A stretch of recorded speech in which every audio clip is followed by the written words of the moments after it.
Maduro, el boxeador arrinconado al que no dejan caer. El autor defiende que la salida de Maduro podría darse por unas elecciones producto de la presión internacional. Pero como se le deje respirar, se hará fuerte.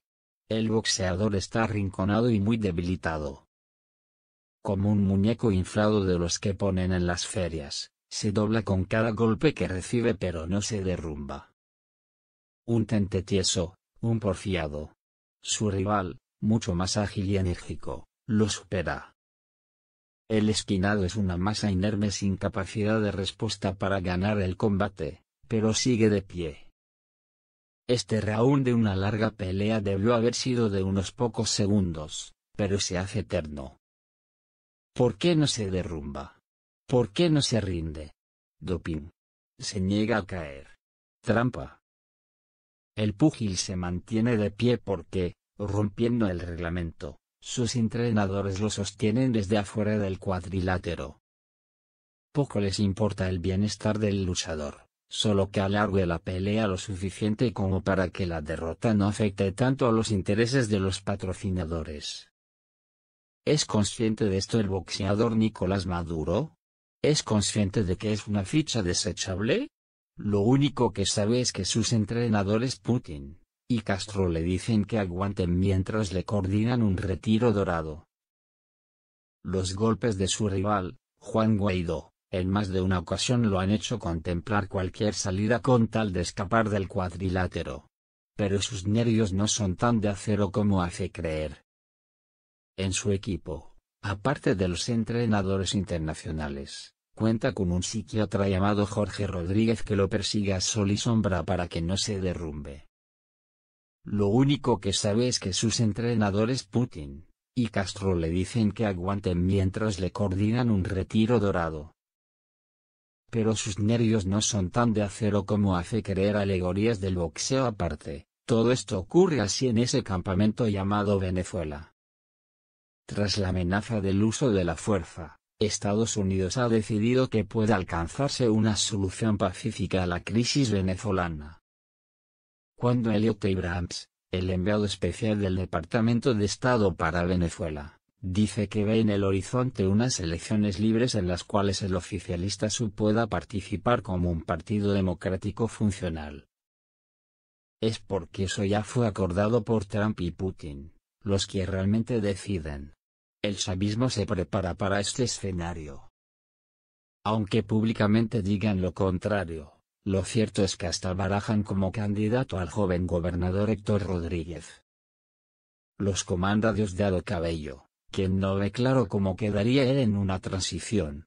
En las filas rojas la piedra en el zapato es el ala más radical. El hombre está acusado judicialmente en Estados Unidos de, presuntamente, estar involucrado en narcotráfico. Por otra parte, Cabello se resiste a no tener su oportunidad de comandar al chavismo. No es para menos.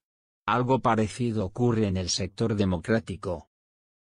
El ala más extremista, encabezado por figuras como María Corina Machado y Antonio Ledezma, no quiere una salida electoral. Prefieren una intervención militar extranjera. Sus razones tendrán, pero lo cierto es que quienes pondrían la carne en el asador, los estadounidenses, han dicho por activa y por pasiva que no es el momento. En este momento, la población está aglutinada en torno a Guaidó y la Asamblea Nacional, en donde predominan los partidos con presencia nacional, como es de esperarse en una institución de origen democrático. No es el caso de Vente Venezuela, Alianza Bravo Pueblo y otras organizaciones del radicalismo opositor al chavismo. Ergo, en unas elecciones no les iría bien, más allá de su innegable poder mediático. En el sector democrático, el ala más extremista no quiere una salida electoral, pero estas rencillas internas en los dos bandos no tendrán mayor efecto en el resultado final. El estadounidense va de la mano con Duque y Bolsonaro, quienes arrastran al resto de la región representada en el Grupo de Lima. Trump y Putin acordaron un camino. China, otro de los sostenes de Maduro, apoyará en la práctica cualquier salida que sea beneficiosa para sus intereses económicos, Guaidó tiene capacidad de pago y Maduro no. En cuanto a la Unión Europea, las inminentes elecciones la apartan un poco del centro de este escenario. A eso hay que sumarle que España, la voz cantante europea en este tema, también está por decidir a su próximo presidente. Un triunfo de la derecha daría un vuelco a la situación, por ejemplo.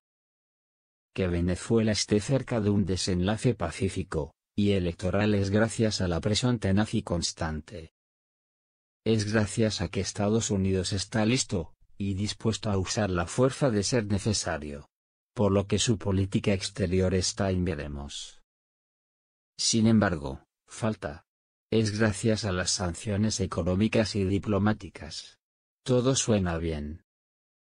Inclusive, es también gracias a que países como España y Portugal se han mostrado dispuestos a recibir a algunos cabecillas chavistas en su eventual exilio dorado. El salvoconducto es necesario. Pero, y sobre todo, es gracias al enorme apoyo popular de los venezolanos a Guaidó y a la Asamblea Nacional, cuya demostración es en las enormes manifestaciones en las calles.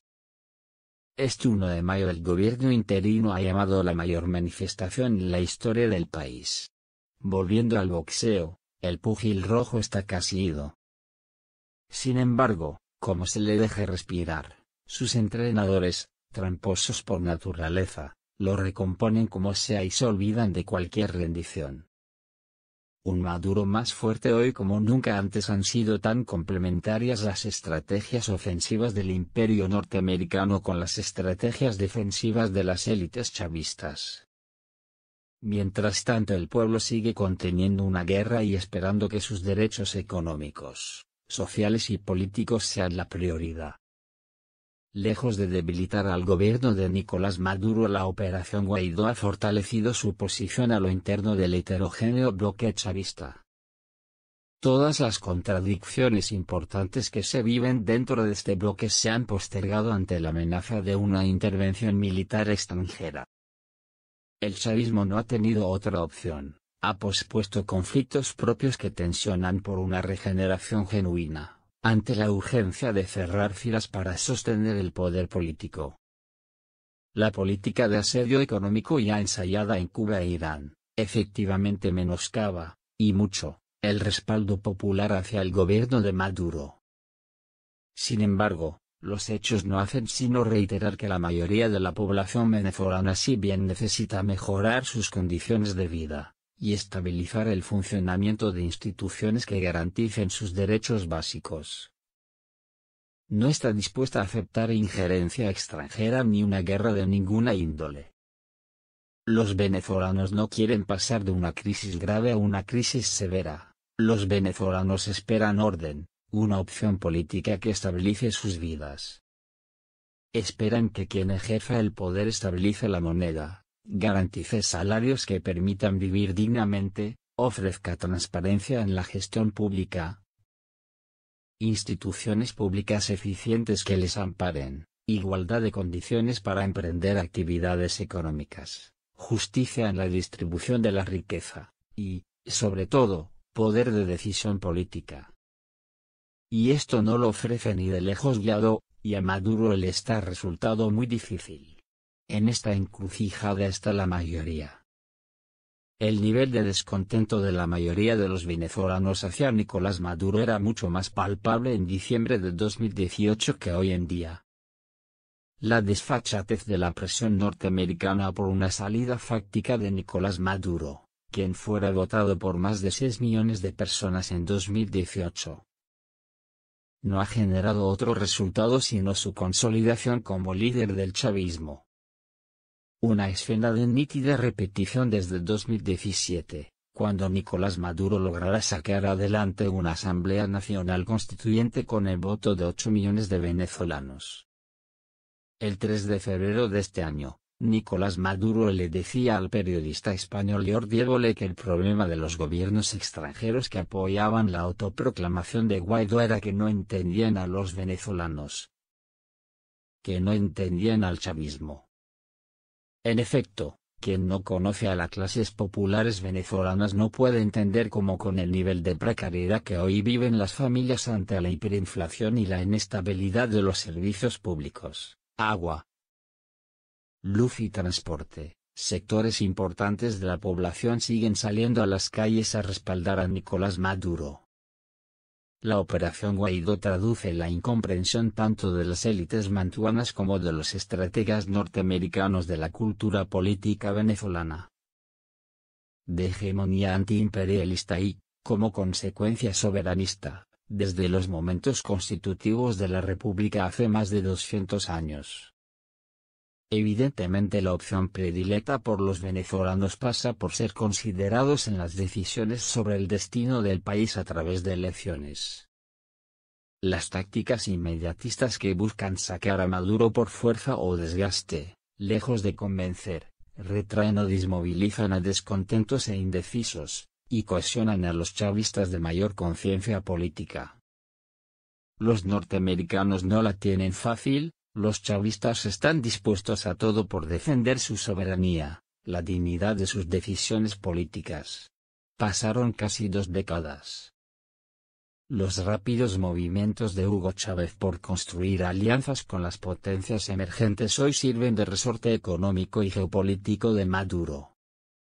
Las inversiones chinas y rusas son amplísimas, y la relevancia política de Venezuela en la región no serán cedidas tan fácilmente. Tal de Sabu, Venezuela recrea un conflicto con tufo a Guerra Fría.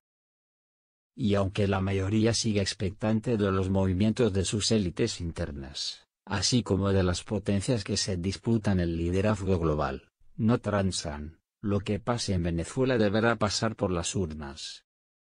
El chavismo con o sin Maduro sigue siendo sentido común en la política venezolana. El horizonte de país se sigue cifrando en los códigos que Chávez legó: justicia social, soberanía sobre recursos estratégicos, equidad económica y democracia radical. Por esta razón, mientras que la élite que dirige al Estado se separe de estos principios, así sea por motivos coyunturales, estará cavando la tumba de su legitimidad. La privatización de empresas nacionalizadas por Chávez. El beneficio a cierta clase empresarial de relaciones estrechas con algunos actores gubernamentales. El control absolutamente discrecional de la renta petrolera, la imposibilidad de levantar la producción petrolera.